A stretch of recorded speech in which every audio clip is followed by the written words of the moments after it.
ছিল সরস্বতী পুজো। প্রত্যেক পুজোতেই ঠাকুর না দেখতে পেলে মনটা যেন কেমন খারাপ হয়, তাই এবারেও ব্যতিক্রম হলো না তার। চলে গেছি চোর বাগানে। মণ্ডপটা দেখো কি সাধারণভাবে সাজিয়েছে না। দুর্গাপুজো তো বিখ্যাত, আজকে সরস্বতী পুজোটাও তোমাদের দেখিয়ে দিই।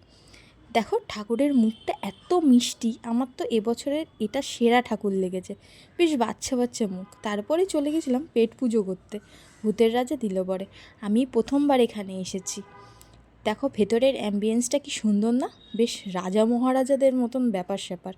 তারপরেই দেখো বসে পড়েছি হীরক রাজার পাশে। হীরক রাজার পাশে বসে একটু ভাবলাম তোমাদেরকে শেয়ার করার জন্য ভিডিওটাও নিয়ে নিই। তাই দেখো হীরক রাজা একদম পাশে বসে আছে।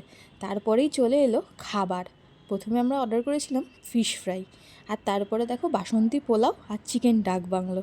এই দিয়ে খেতে না খেতেই চলে এলো ইলিশ পোলাও। এটা চিকেন দিয়ে খেতে না জাস্ট অসাধারণ লাগলো। ব্যাস এইভাবেই দিনটা কাটালাম। টাটা।